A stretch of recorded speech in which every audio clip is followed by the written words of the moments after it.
In 1866, a group of women from the Kensington Society organised a petition demanding the same political rights as men. The representation of all householders without distinction of sex. 1,499 women.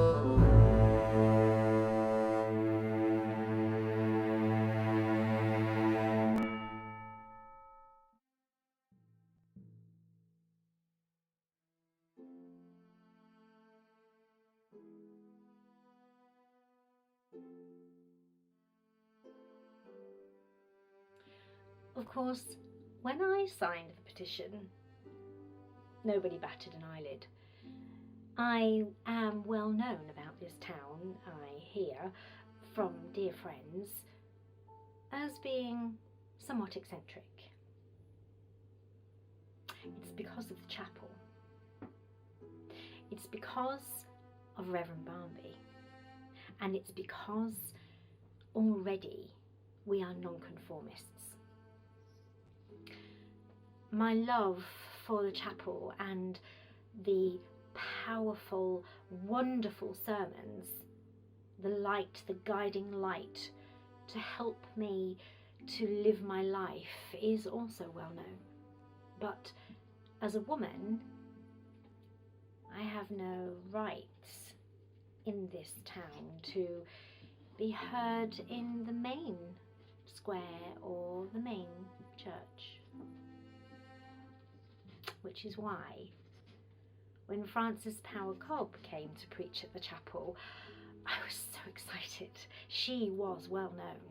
Frances Power Cobb came and delivered a sermon like I had never heard from a woman. She stood in our pulpit and she spoke with such passion about the suffragist movement, about how women and animals need to have rights in law.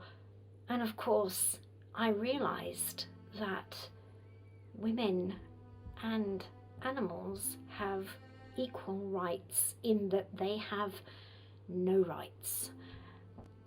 It was a momentous time for us as a group of women because we had been fighting and fighting for our voices to be heard. So when the opportunity came for me to sign this petition, I signed it because if women can get more power in our parliament, if our voices can be heard, then we can stand up and speak on behalf of those that do not have any kind of voice. Our orphans, our working class women, our animals. It makes me feel so frustrated that the animals have nothing.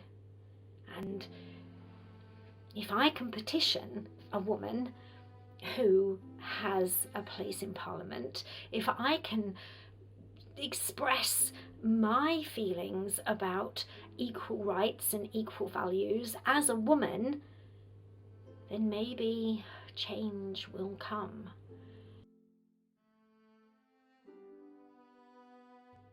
Because I am well known for speaking my mind when it comes to how our animals are treated. How often have I stood at the mine shafts and berated the way the pit ponies are treated, how cruelly they are treated. Frances Power Cobb spoke of the pain that animals feel, and she explained to me how they are sentient beings. When the opportunity came to sign the petition, I chose to hold my head high and walk with the other women from our chapel and place my name on that parchment. The people of this town wonder why I never married, because I am not prepared to have myself subsumed into another's name.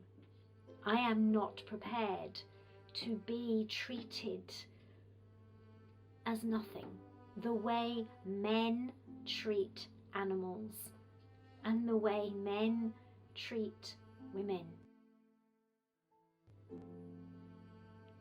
The decision was mine. Forevermore, my name will be on that document, not my husband's.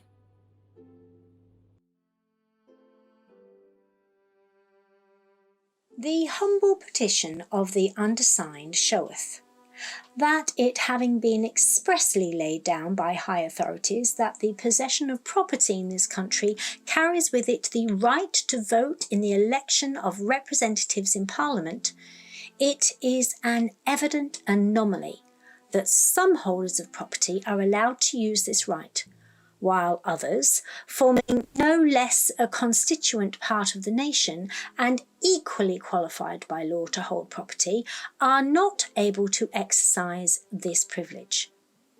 That the participation of women in the government is consistent with the principles of the British Constitution, inasmuch as women in these islands have always been held capable of sovereignty, and women are eligible for various public offices. Your petitioners therefore humbly pray your Honourable House to consider the expediency of providing for the representation of all householders, without distinction of sex, who possess such property or rental qualification as your Honourable House may determine, and your petitioners will ever pray.